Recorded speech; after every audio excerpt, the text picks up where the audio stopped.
Welcome to the Song Lab podcast, where we talk about all things creativity, songwriting, family, all the good stuff. And today I have a really special guest that I want to introduce you to. He is an incredible producer, produced probably thousands of songs, has done hundreds of songs of writing. But what's even cooler is, he's an amazing MD. He's an amazing piano player, super gifted, but even better, he's my family, like legit family. It's true. He married my sister. So thank you, Oscar, for being here.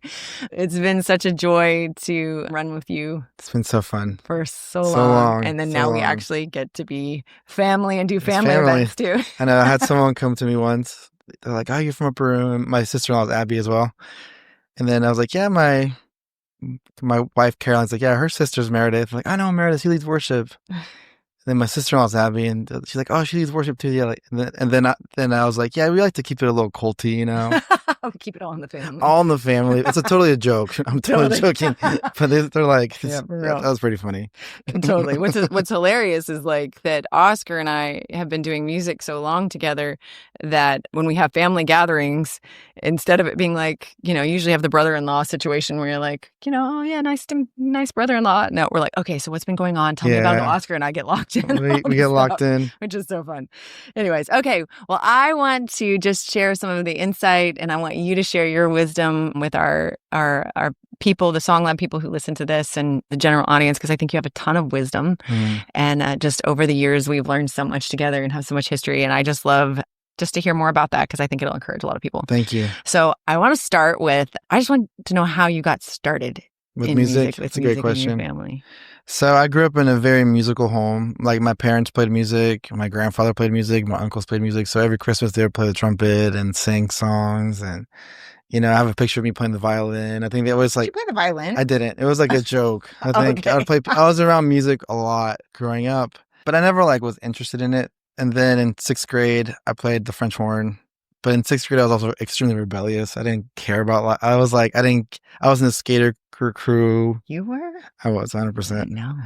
And, I was around bad people, like bad kids. I was, we didn't grow up in the best space in Dallas either. So I was playing French horn, and there's I was always first chair, Okay. So it was a good thing. Had a natural thing. And then I was like, after the 6th grade ended, they were like, "Hey, do you want to do 7th grade band?" I was like, "No, I don't. I'm done." And I remember the band director was so disappointed in me. He was so sad. But I was like, whatever. I want to go skate and do my thing and be independent. But then, it was 7th grade, actually. My parents realized that we were kind of doing our own thing. They were pastors, so they're focused on the ministry. We were kind of just doing our own thing. And then they're like, man, they're kind of concerned about me and my brother specifically. And they're like, what transformed our life? And then my uncle said, the Holy Spirit did.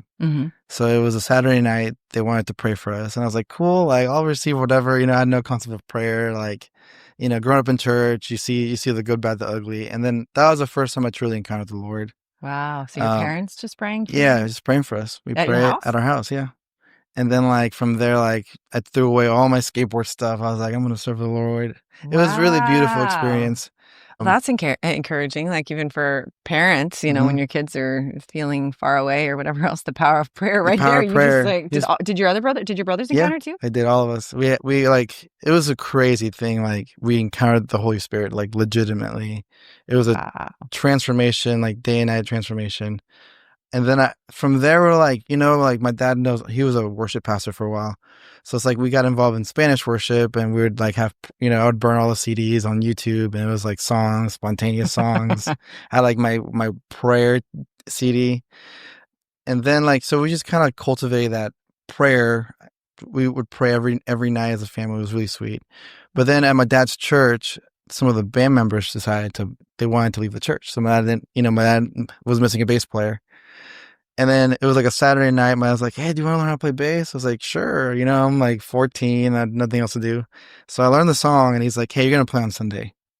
So I was like, all right. So you got thrown in. So I got thrown in, and then from then on, I've been playing so many Sundays since then. Yeah, every Sunday since, pretty much. So I started playing bass, and then my other brother, Julian, played piano, and then Gabe played guitar. And I did not know that. Yeah. You guys started out of order. And we're pretty bad. So I would like play all the chords on the bass, and then Gabe had really fat fingers, and it was all out of tune. And Julian was he was left-handed, so it's like his left hand on the bass made sense, but the right hand didn't make sense. So then Julian's like, what if we just switch?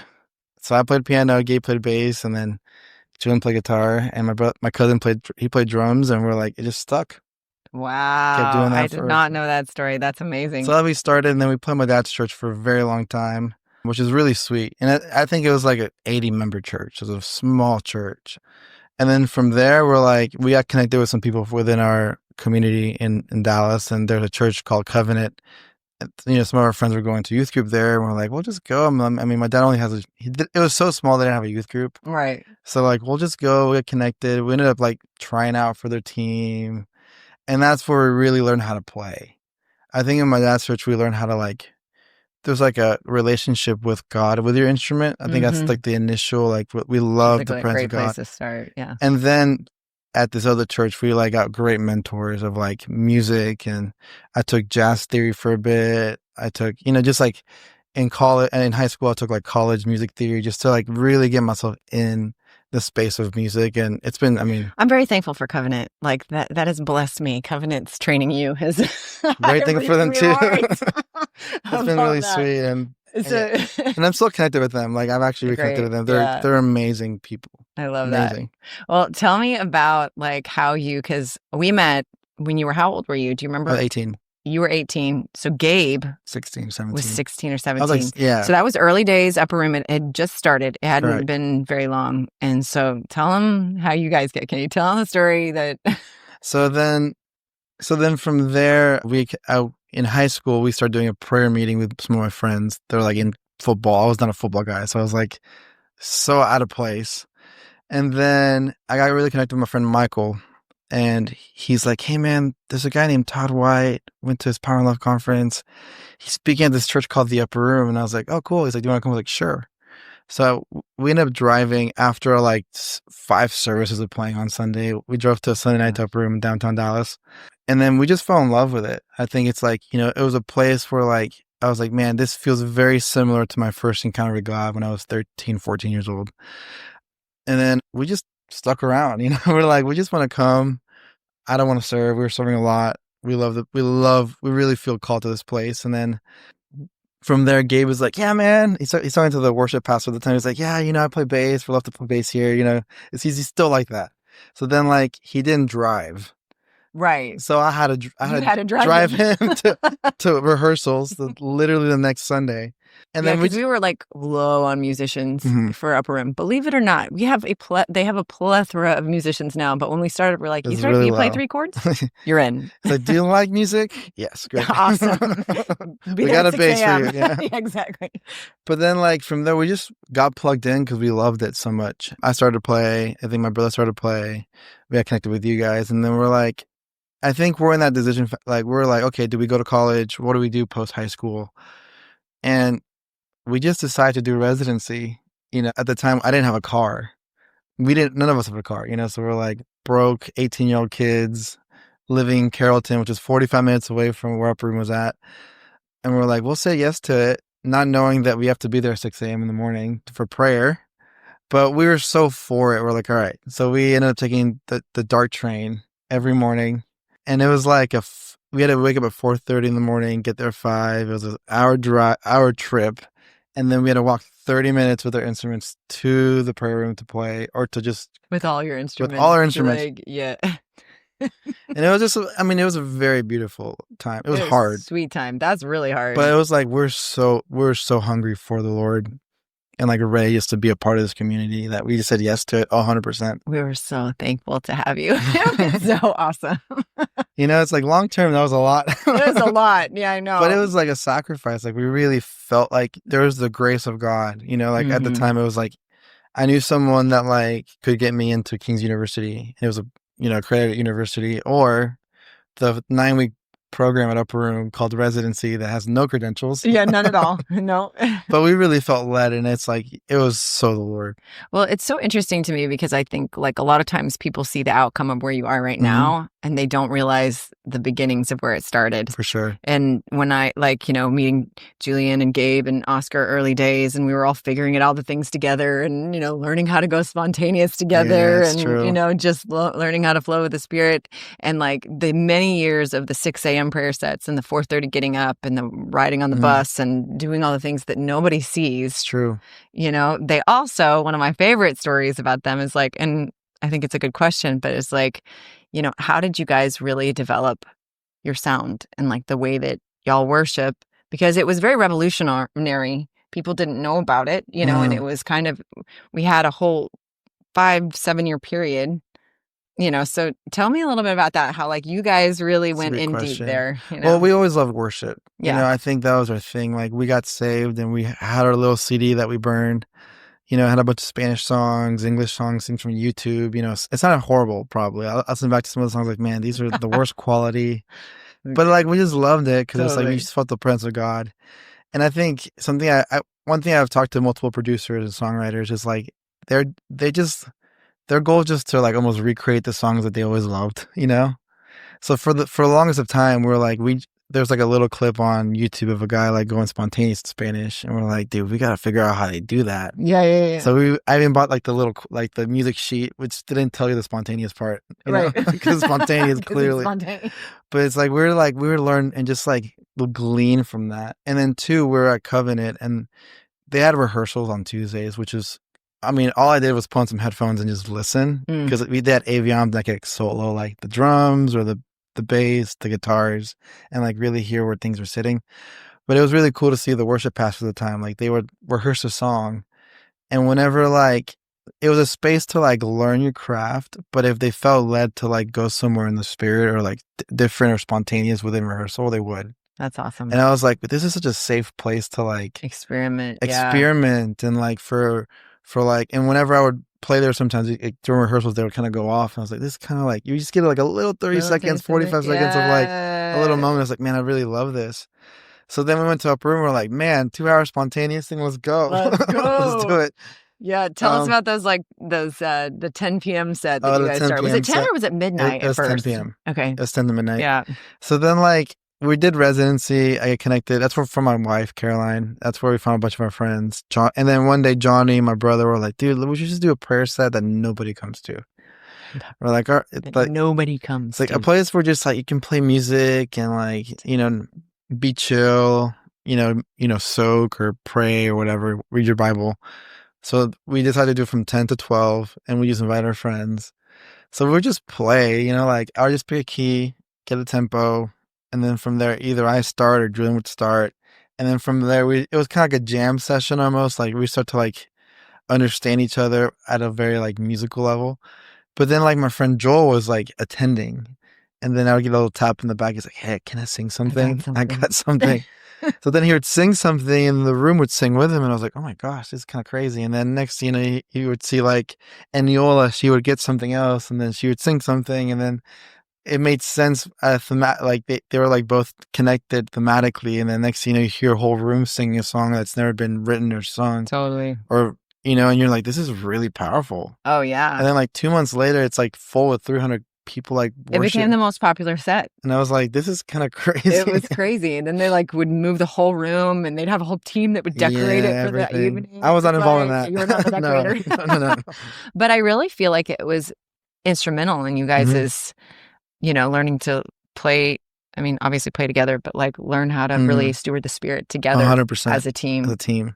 Because you'd have 4 or 5 of you guys sometimes up there and like the musicians, but then also like leaders, singers, and like navigating all of that and learning as friends, going just after the Holy Spirit. There was no cameras. There's no cameras. No recording equipment. Nothing. Nothing. It was just to go after the Lord. And then we'd go to like eat at IHOP or something. Of course, right afterwards. Yeah, for sure. It's like you wouldn't sleep at all. Yeah. But it was like a really beautiful time because it's like it really bonded us as friends. And it's like, and then you're like, oh man, we should do some of this chorus. And then that's when you're like, that's where the best writing comes out of because it was out of encounter. 100%. Like you felt it. You and it was like feel the it. Lord is Yeah. besides yourself, for sure. For sure. Those early days. And then Oscar and I, like, because I was kind of in charge of the worship for all of that, that's when we were started really learning how to write. 100%. I know someone asked me what was like the first writing experience, and I was like, well, we're going to an Aspen songwriting retreat. Yeah. And part of the requirements is we had to write a song and submit it. So we wrote a song. Yep. I played like acoustic, and you like the melody, and you kind of wrote on top, you kind of top line over it, and then we turned it in. And didn't we win? We ended up winning. Part of us winning was going to write with all the writers. Yes. And we were so intimidated. I was like, this is like Nashville, guys. This is my second song that I've like co-written. Ever written ever. We got like, we drove to the studio and we were like, oh my gosh, what's going to happen? You know, it's like, I'm like, again, deep waters. We got thrown into the deep end and just had to pretend like we knew what the heck I was we were like, doing. man, imposter syndrome to the max, for sure. You're like, dude, why am I here? Absolutely. So, But and the other funny thing is I didn't realize when I first started doing intensives, I didn't invite the musicians at 1st because I didn't realize the power of the musicians writing and what they could. Like that was my mistake. I also didn't understand the power of co-writing at all. So I think over the years learning that and realizing, wow, the musicians and the singers and we all contribute such but you know, we were learning as we had no like template. No template. It was We're just figuring it out. Yeah, which was like, man, I feel like nowadays, like because of all we've learned, we've been able to help so many other people. Like 100%. You know, you're like, okay, we have a little bit of a template in some ways. Yeah, like we've done it wrong for so many times. Oh my gosh, I know. I'm like, that Lord, just we're so like, faithful. don't go this route. All right, well, tell me about like, okay, how did you get into producing? It's a great question. I mean, I've MD'd for a long time in my life. Great MD, FYI. So it's like an MD in a sense you're producing, you know, like a Sunday service, or you're producing whatever event you're in. So my job was like, all right, I would partner with the worship leader, figure out set list, key, arrangement, you know, where you wanted to flow, where you didn't want to flow. So it's like I kind of already did that at that level. But when it came to like studio production, I was always a studio musician since I was like 14, 15. So like a covenant, they're like, hey, we want you to come play some stuff. I'd play it. So I did that for a very long time. I was just a studio musician. And then I think it was the project that we did at Upper Room with Pete Kipley. He was like, hey man, he just saw that gifting in me. He did, yeah. You know, like I would help arrange the band and add sound, and I'd go in and do some stuff that I didn't really know what I was doing, but I was like, I enjoyed it. And he's like, man, you should just go into that room and produce this one song while I do the other three. And I was like, all right. So I did. Yeah.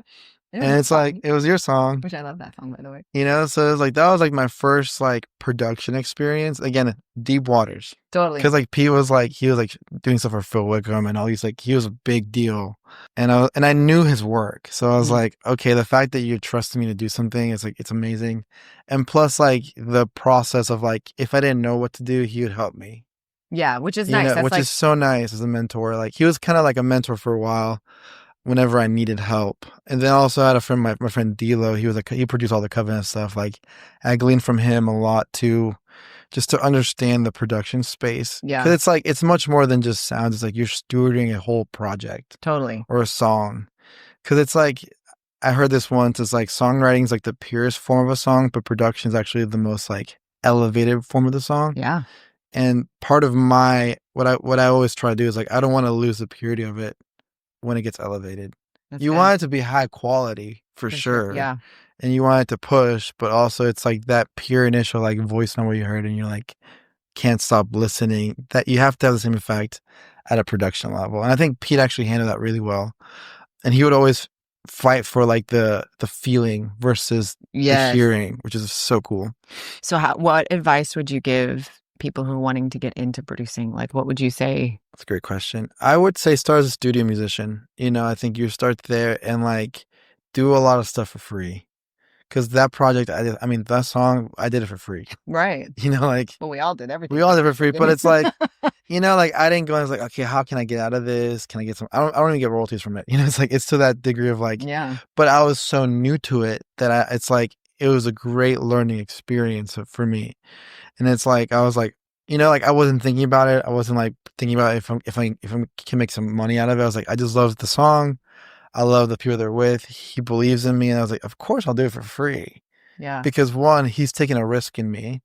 He believes in me. He sees something that he sees potential in me, but I haven't. If you look at my catalog, it was 0. Right. It's like, is it really going to be good? You don't know. But then like he took that risk. I did it for free. And then from there, I was like, man, I can kind of see myself doing this. And I just kept doing it. Yeah. And I did it for free for like a long time. Which is amazing. You know? I mean, well, not the free part, but no, but it's like you learn and you grow and you're able to and help. Like, I did Joel stuff, it's like I did it for free at the time. It's like, it was all like, I was excited about it. because you love it. Because I loved it. And then eventually you figure out the business side. Right. Eventually.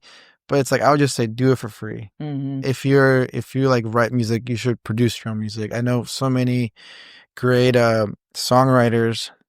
There's this one girl that I know. She used to live around in Florida, but like she had a garage band. She had an acoustic guitar, and then she had like a $100 mic, and she would just record herself, add some BGVs, maybe like a little pad, and then she would just release it.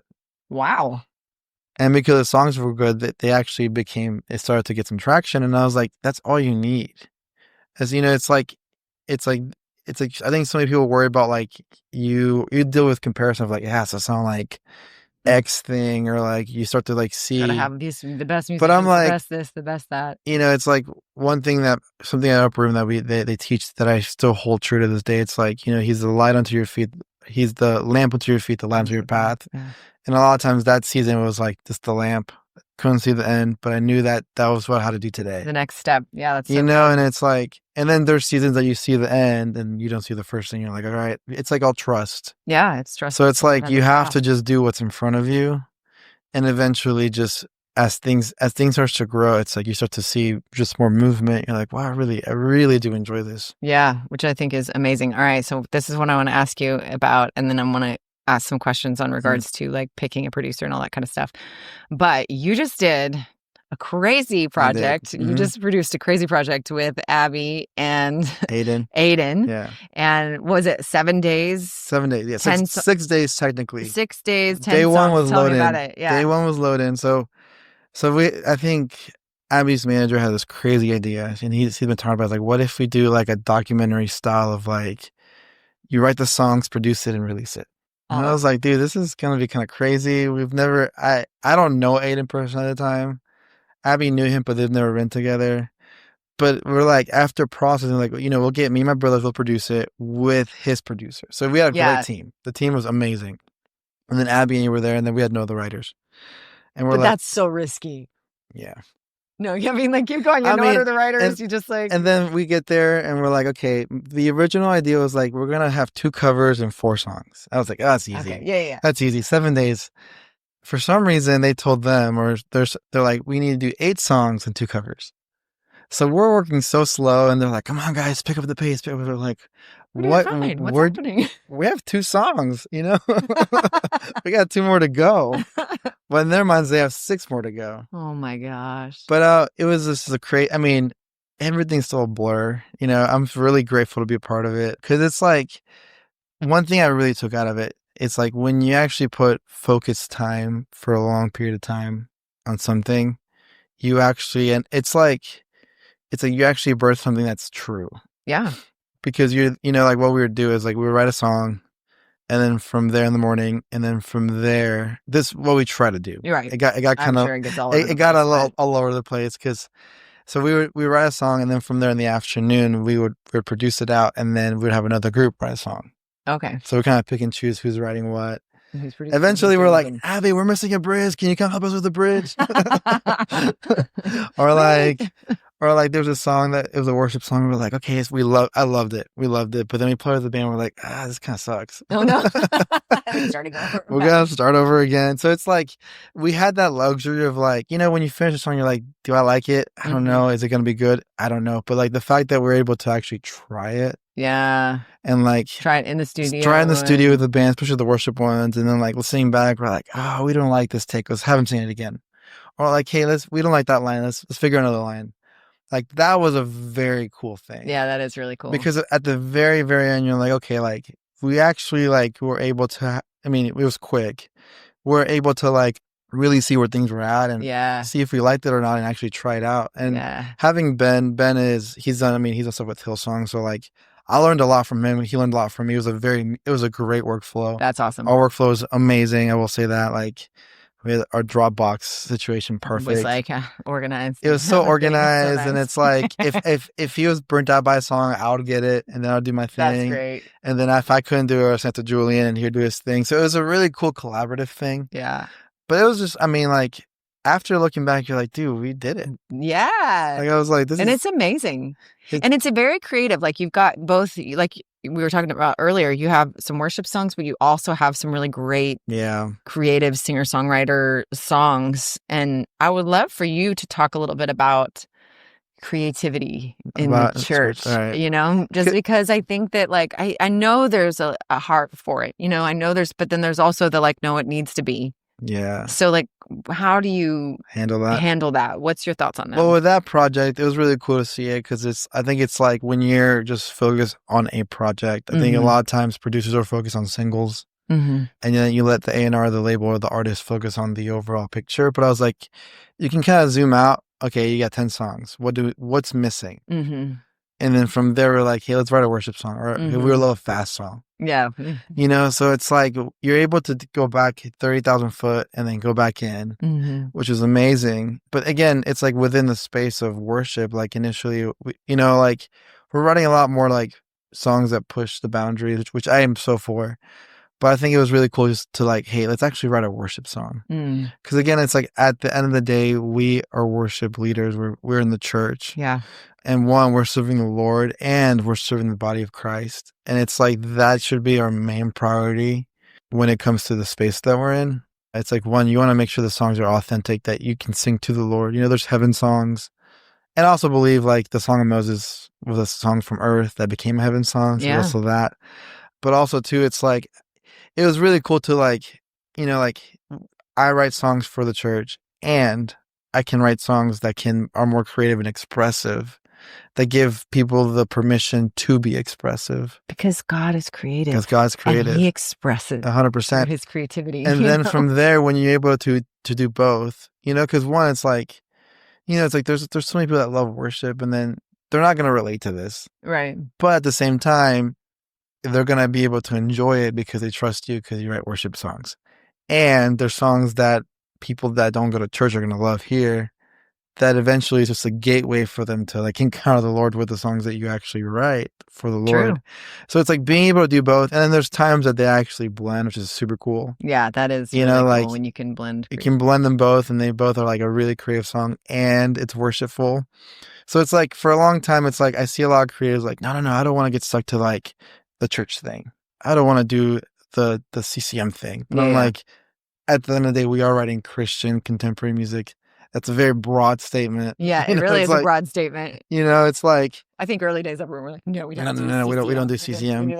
But it's like, but eventually it's like if you can just like understand that these songs are like children. It's like you gotta steer them differently, and they're also not ours. That's true. So it's like like I can't make a CCM song a hit like a really cool song. Yeah. And I can't make a really cool song CCM.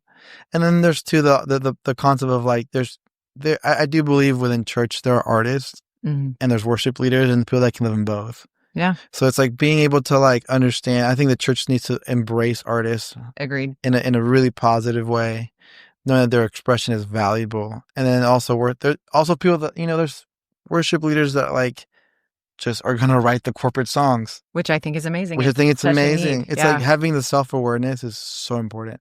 And then there's people that can live in both.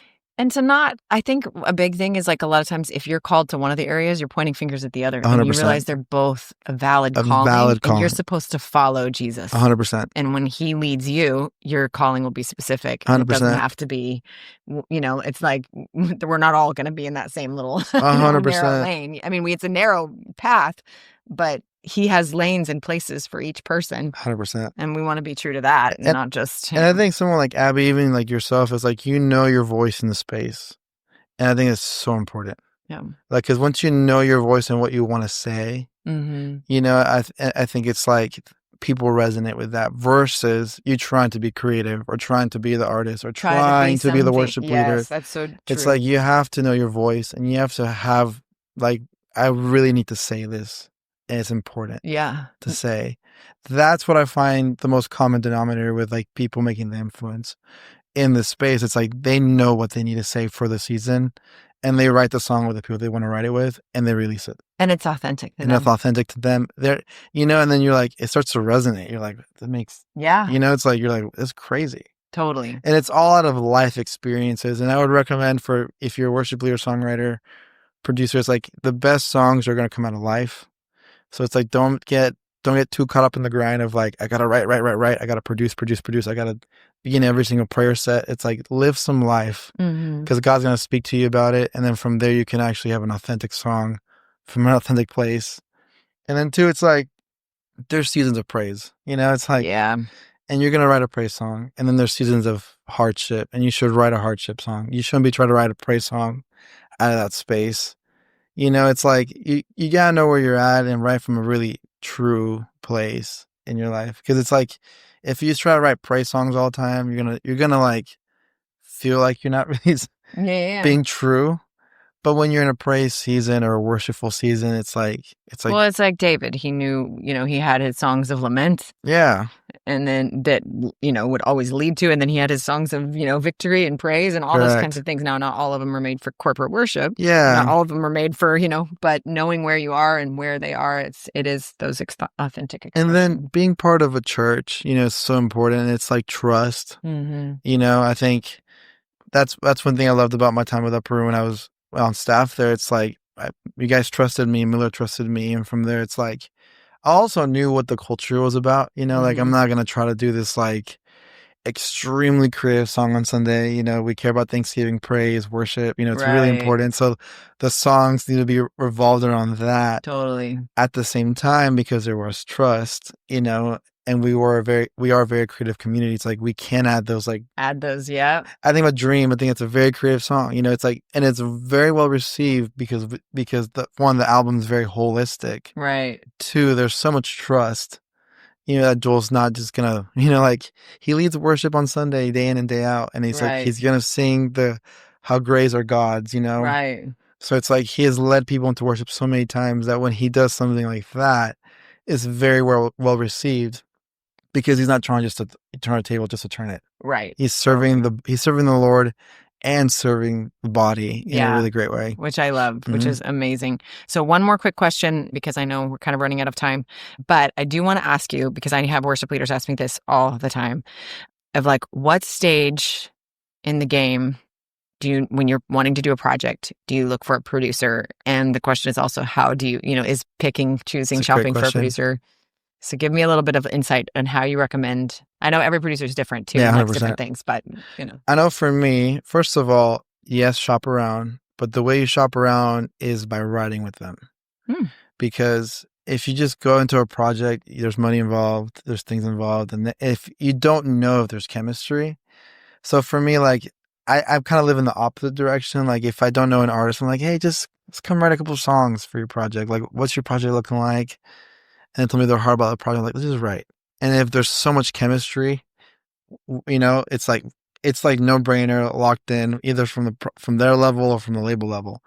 But if there's no chemistry, which has happened to me multiple times, even from people that are very successful, it's like, it's okay. You're like, you know, it's like, great. We had a great experience. We learned a lot. It's a very like low hanging fruit. You know, there's no money commitment involved. True. You just developed a great friend and you can keep writing, and then that's what I would recommend. Okay, that's great. It's like write with them initially, see, you know, and then two, that's one side of it. Like write with them, see if the song's good, see if there's chemistry. And then two, if you really, really want to work with them, send over your demos.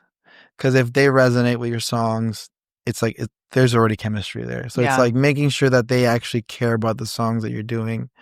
And that's something that I do too. It's like if I don't have the bandwidth to write with them, or they're like across the country or something, I'm like, send me your demos. Like I don't care if it's just a voice. Someone, if I really some of your lyrics, I want to see what you're saying.